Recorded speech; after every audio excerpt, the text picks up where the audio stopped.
Hey, it's the end of 2023. Can you believe it? Me neither. I watched Big Fat Quiz today, and it gave me feelings. So that was good. Why not go through what came out this year in movies and TV and just see how we did? Because I'm definitely of the vibe that we're still sort of in the rain shadow of the pandemic, where most stuff that came out was holdover for or from before the pandemic, or was never meant to come out, but because there was a want, came out. And not quite as ridiculous as obviously 2021 when everything shut down, and a lot of 2022. But I feel like even though stuff got made in 2021, 2022, it came out this year, we're not getting the kind of stuff that we would have expected to get. If the world was back to normal in any sort of definition that you can come up with.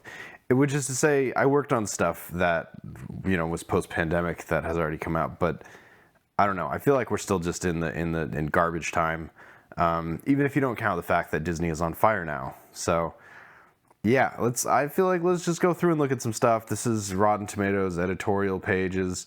This is kind of where I find when new stuff is coming out. It's all streaming live TV stuff. I don't think I went to the theaters at all this year in person. I'm trying to think, because I've been in the theater, but have I seen a movie? No. I saw a play. Was that last year? I don't know. I'm going to say no. So here we go. We're in January. Let's see what I watched. Ghost Season 2. I did watch Ghost Season 2. I like both versions of Ghosts the best. I know that they started airing the BBC version of Ghosts on CBS, and I honestly don't know how that went. I'm sure it'll show up here in like September, October, but I don't think it went well. I watched The Rig. That was one of those high concepts that kind of just fell on its face. I'll admit, I enjoyed it.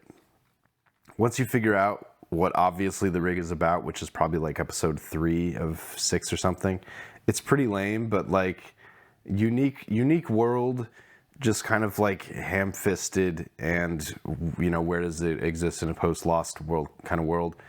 Vesper, not sure. Pale Blue Eye, I watched. That was the adaptation with Dudley from Harry Potter. It was what it was. I think I passed on Quallaman. I made a point this year to not watch absolutely everything and just trust my gut. And if, I'll give everything a first episode, unless it's on the main channels, because the main channels have been such a disaster. But I watched Velma, did content on Velma. Whatever your opinion is on Velma, I almost certainly agree.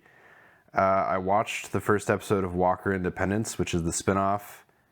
This is the return from hiatus though, so I didn't watch that part. I watched Sick. That was about the pandemic. It was like a home invasion slasher kind of movie about the pandemic, where 2 rich girls hole up in her stepdad's like cabin in the middle of nowhere. Ignoring the pandemic aspect of it all, it was kind of a great movie. But once you put in, I wouldn't even say the politics, I would just say the universe that is the pandemic, it suffers for it. If you just treat it like a home invasion story, it's actually pretty satisfying. I enjoyed it. The Last of Us Season 1. My only critique about The Last of Us Season 1 is I feel like there should have been 2 more episodes. Given how much time passes over the course of the first season, I feel like we needed a little bit more time. I mean, it was a whole thing. It was a beast. Night Court, I gave 1 scene for. I sat through 1 scene in Night Court and realized that was not for me. That 90s show, I watched 3 episodes and I did content on it and loved the cast, and that's it. Wolfpack, I watched the first commercial break, right? Commercial break or act break? I watched as much as that and was like, I can't do it. Poker Face, incredibly satisfying, loved it, very happy it exists. Let's see, Shrinking, no. You People, no. Lockwood and Company, no. Don't understand Philomena Kunk, the character, I just don't. I know people like it / her / whatever her name is. I can't do it. I think I did Your Place or Mine. I'm seeing a lot of stand-up, which makes sense because even though it takes X amount of nights going up doing stand-up to get the set together, yeah, it only takes a night to shoot it, so I get that. The real onus on the material is really just on the comedian over the course of the pandemic getting material together, which was incredibly hard for them, I know. Formula One Drive to Survive Season 5. I watched it. I mean, I watched the whole Formula One season, which was incredibly satisfying, but when I say the Drive to Survive season, oh, my straw is already melting. We Have a Ghost. I watched 5 minutes of that. Didn't watch Party Down because it's on Stars. I watched 2 episodes of Daisy Jones and the Six, and I couldn't do it. Didn't watch the Academy Awards. Didn't watch Jury Duty. I just couldn't bring myself to do it. I watched Mrs. Davis. I liked it a lot. As much as I really didn't like the premise or all the different cults that were in that story, something about the way the story was told I really resonated with. So high recommend on Mrs. Davis. Ironically, it coincided with the ChatGPT stuff in such a crazy way. I tried to watch Quasi. That's the guys that did the Club Dread and Super Troopers. I got through 20 minutes of it. I gave up. I almost watched Queen Cleopatra, and then the internet got involved and I stayed away from it because yikes. White Men Can't Jump has a 26%. I watched Reality. It's with the blonde Sydney Sweeney from Euphoria. I didn't do a review on it because I didn't think anybody was watching it, but my take was simply, they're literally going through the audio and the transcripts of what happened, so what is there to learn? Because it's not a documentary. It's not couched as a documentary. It's very much a narrative film, but did the strictly sticking to the pacing and the dialogue and everything of what literally happened while inventing the rest of it, and just presenting it as probably what happened. Like, what was if you're gonna take what's basically a pretty well understood moment, especially through the transcripts and the sound recordings, and then just literally do a recreation of it the way you would on like Unsolved Mysteries or whatever, then I don't know what you're at. Like, if you're gonna artistify it, not a word, make it crazy. Make it that Romeo and Juliet with Claire Danes and Leo. Like, why not make it crazy? Because it's kind of a mundane story. I mean, to her credit, Sydney Sweeney is a criminally underrated actress, but I don't think Reality was useful. I didn't learn anything new. And I barely knew the story to begin with, and I didn't learn anything new. So, The Idol. Yeah, I did The Idol. I did material on The Idol. I just can't believe it came out. I can't believe through all the, in theory, checks and balances of making something that The Idol was able to come out. That's the part that I'm most confused by. A lot of Shudder stuff. I canceled my Shudder account just because I haven't watched anything in a while. Didn't watch season 2 of Star Trek Strange New Worlds. Maybe if I'm really bored one day. We have The Next Generation. We have Enterprise. I kind of burned out on Voyager, if I'm being honest. I didn't get very far into Voyager. But Strange New Worlds, it's just not my... not my Star Trek. I was not aware that John Early, the actor, was a stand-up comedian. Based on looking at this when it came out and the reviews of it, I don't think he is. I think this is just a one-man show. But it's being couched as a stand-up because, like, one-man shows are even more obscure than stand-up specials. But I'm saying a lot of stuff came out, but now that we're in the summer when stuff is supposed to come out, it doesn't feel like. Miracle Workers End Times, just awesome. I was kind of lukewarm about the first season of Miracle Workers. The second season I thought was an improvement because that was like the Oregon Trail one. Miracle Workers End Times was everything. I enjoyed every second of it. Everything about it was so good. I don't know whether they found their stride or if the writer's room changed how they were breaking stuff or what, but it was great. It was more closer to Rick and Morty than it was, Big Bang Theory, which I appreciate a lot. So, they cloned Tyrone. The trailer did not make me interested in seeing this movie, but I just decided to see this movie, and I was blown away by how much I enjoyed it. I watched it twice. It was really cool. Praise Petey. I think that's animated, right? I watched the first episode of Praise Petey and got the hell out of there. Nope, not interested. Zoe 102. I watched something with Miranda Cosgrove the other night, and I didn't get through it. It was in space. I think it was 3023 or 3033 or something. I don't know. That's the difference. If I was genuinely trying to review films and television, I would watch everything like I had been up until a certain point. But life's too short, and follow your bliss, and it's okay to like stuff, and it's okay to not like stuff. You are so not invited to my bat mitzvah. It's Adam Sandler's Kids, and it was an Adam Sandler movie. As a movie, a story about a 15-year-old or a 13-year-old, but the tone was like an 11-year-old or a 12-year-old. Well, I guess 12 and 13. I think I just dunked on myself. Didn't watch The Other Black Girl. Hulu spammed the crap out of me a couple months ago with the trailer, and I didn't do it. Buddy Games didn't go anywhere near, but as someone who watched Big Brother, I was exposed to it a lot. Big Buddy Games, I mean. No One Will Save You, that alien abduction movie with Caitlin Devers. I like alien abduction movies. Aliens scare the crap out of me. I like home invasion movies. This movie, if you don't count all the alien parts, if you don't count every time you see an alien, I thought was a really great, really understated, really very interesting movie with a very interesting premise, a very interesting storyline. The character's backstory and how she sort of lives her life was really interesting. But then you put in these comical animated aliens. Gen V, holy crap, Gen V was good. My God, it made me go back and watch all the seasons of The Boys, because I keep up with The Boys. Gen V was so good, I went back being like, was The Boys this good when it came out? No, and the color grade was terrible. You can see, season 1, The Boys color grade, they were going for it, but it just wasn't good, and I think it's because it was mastered in HDR and then, compressed down, but it was ridiculous looking. Season 2 was pretty ridiculous looking. I think they used the same color grade. And then season 3, it was a lot more tame, and then Gen V was like an actual good color grade. I don't know if this is on purpose. I don't know if this progression is on purpose. I feel like it was like too extreme, and then they got notes, and then they made it less extreme, and then Gen V, they mastered it. And then I'm so excited for The Boys season 4. Crapopolis, which was Dan Harmon's new thing. I watched the first episode. Bummed me out how ungood it was. It really bummed me out, because Dan Harmon is my guy. I watched the first 20 minutes of Appendage. I gave up. Our Flag Means Death season 2.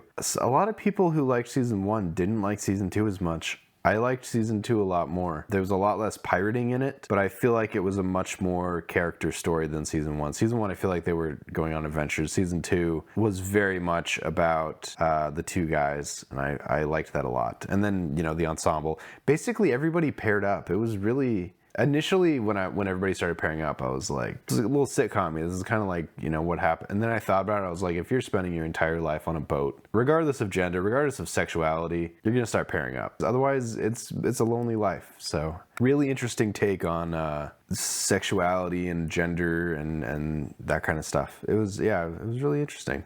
The Mill. I just watched The Mill. And it's where, what's his name from Get Out pushes basically a boulder around in a circle for a whole, for infinite days. We kind of figured out what it was supposed to be about way before it revealed it, because it kind of revealed it at the end. But even then, once you figure it out, it was just like, why be mean to us for an entire movie and then at the end be like, haha, see, I was mean to you the whole time. It's like, follow the house usher.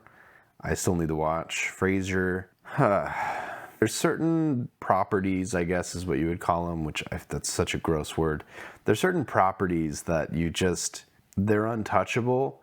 And I feel like especially in the last 2 to 3 years, all those you would never redo it kind of properties are being redone. And Quiz Lady, watched it. It was fine. It's just Awkwafina being Awkwafina. Yeah, I'm glad it exists, I guess. The Curse. I stayed away from The Curse because it's Nathan Fielder, for the river of shit that was poured into my mouth when I started to say my opinion about his other show. I don't even remember what it's called now. It's not Nathan For You, but my brain has prevented me from even thinking about it. Because of that, I was like, I'm not, even as much as I think the idea of The Curse, the show, it's an interesting idea and an idea that I would do myself. I can't open myself up to that crowd again. It's too scary. It's too real. They're too real, and they're too on the internet for me. Murder at the End of the World. I said that wrong. I started watching it. I've played the first 2 scenes like 20 times, and I just can't get through it. Ghosts, the BBC version. I've already seen it. and I like it, but my fear was that a lot of the references are not going to hit the Midwest the way American Ghosts did. I don't know. It doesn't look like it's getting enough ratings to get anything. Xmas, I believe I saw the other day. Is it worth a 44%? Yeah, maybe. Please Don't Destroy the Treasure of Foggy Mountain, 42%. I watched 20 minutes of this, and after the first scene, I said, come on, just stick it out. Just stick it out. There's a reason this movie got made. No, unacceptable. I've been racking my brain for weeks trying to figure out how to compare the Please Don't Destroy movie to like Hot Rod, because that was Andy Samberg's Lonely Island crew, which, you know, they were on SNL, and then they made they made Hot Rod. Please Don't Destroy is like the 10 years younger version. But my God, the Please Don't Destroy Treasure of Foggy Mountain movie was bad, and I didn't get through it. Good Burger 2, same opinion as Frasier reboot. So they did a Monk reboot, or Monk, you know, rehash, I guess. That one I don't actually have an opinion about. I liked Monk when it was out. Do I care that they brought Monk back? Not even a little. Letterkenny, I need to watch Letterkenny season 12. It's about to come out. Oh, Shoresy was on here somewhere. I didn't see it, but Shoresy came out. I liked it. I'll say right now, Shoresy season 2 I've liked more than the last multiple seasons of Letterkenny, and I think it's only because Letterkenny sort of just ran out of jokes. You know, you can only rotate in the same kind of stuff because they're so specific so many times, and so the fact that this final season of Letterkenny is the final season, yeah, I totally agree with, and I'm excited to watch it, and I'm excited to see it send off. I look forward to more Shoresy because I really am vibing with Shoresy right now. That's what it is. That's okay. So before I went through this just now, it did seem like it was sort of a thin year for programming. You know, but I also watched a lot of weird, obscure stuff that I wouldn't normally have. And I watched a lot of stuff on like Freevee and these other weird channels, and most of these things were brand new things, but some of them weren't. I was really digging their program because it was weird, and it was quirky, and it was like non-mainstream stuff. I was enjoying sort of the change of pace. It was cheaper stuff. I enjoyed it. Yeah, but I was getting the vibe before I did this that there just wasn't as much stuff out as there had been. It did seem like the first couple months there was, like January through March, there was quite a few things, and then it sort of tapered off, especially in the summer, I feel like. And so now that I'm on the other side of it, it doesn't, it feels like it was 6 months worth of programming against a year. Whatever Disney is sort of leading the charge / doing right now, by all measures, it seems like absolutely short-circuited itself. Hard to say if it's a good or a bad thing, like morally, but as far as the fact that most stuff gets made, especially feature films, are gigantic, tentpole, the biggest things ever, instead of a small amount of huge things, a bigger amount of middle things, an enormous amount of small things. Like, that system doesn't exist anymore. It's just giant things, and then every time a giant thing fails, everybody freaks out because that's your ass. I don't know. It seems like a broken business model to me. So the fact that Disney is suffering for that, and also the quality of the writing, I guess. I wouldn't even say that, because writers are good at writing. So there's definitely something else in the process that's messing things up. Are they not given enough time? Are they just getting their hands tied? I don't know.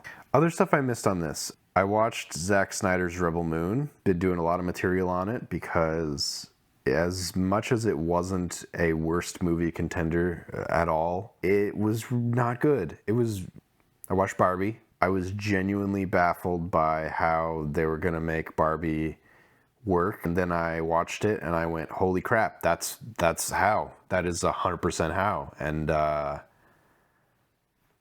wow. I mean, what a great take. What a great approach. Really thought through. I'm jealous. I'm jealous. Really thought through. I want more movies. Takeaways. Hopefully it'll get, like, the writer's strike is over. I believe the SAG strike is over. That means people are getting back to work. I know, like, December, sometimes people got back to work, but TV does not work in December. I think this next upcoming year, it's going to be a real bounce back. I think the consequence of especially the sequel upon sequel upon sequel and all this other stuff that It seems like, at least from the outside view, the writing is a very low priority. I think that has to change, and I think the sooner it changes by the studios, the better, because clearly audiences want good stuff. And 2023 was an example of oases in a desert of good stuff is really what it was. Whereas usually I feel like you see a lot more palm trees. As far as the YouTube channel, I'm getting enough algorithmic interaction now that it's starting to actually point me in some directions I can actually work with. Whereas, you know, this time last year I was pulling my hair out trying to figure out what to possibly do. Weirdly, the stuff I started with is more or less the stuff I'm doing, which I guess means either trust the system or I was right all along, or more likely everything is random and it was just a random coincidence that the stuff that's working just happened to be the first stuff I tried. I think that's probably more truthful than not. Short of that, I don't know.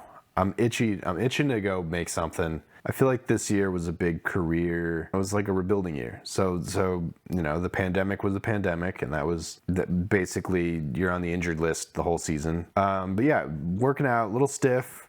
You know, couple good games, but honestly, not the season I expected. Whereas this year I feel like was a proper rebuilding year where got a better training regimen, tried some plays and some special teams that I wouldn't have ordinarily tried, and it was working for me. So how do you support yourself as a freelancer?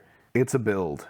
It's a build and it's a process. It's a bunch of little pieces, and hopefully they come together to give you enough money and enough income to keep doing it. I feel like the year 2023 was the year where I haven't really looked at the numbers yet, but I feel like it mostly worked. Could not have said that about the 2 years before that. I'm grateful that it's on my terms, because since I started pursuing this at 23 when I moved to LA, just the nature of how things work, until you get to a financial situation where you can make it be about on your terms, it's just not on your terms. And I think I've mentioned before on this channel, when I was right before the pandemic, I worked on a dock, and I had that moment and at the bar on a tech night, you know, a setup night with the camera, with the DP. We just had like time in a anonymous in a city to ourselves to just hang out at the bar, out in the world, being paid to be there. And it was, you know, like an incredible feeling.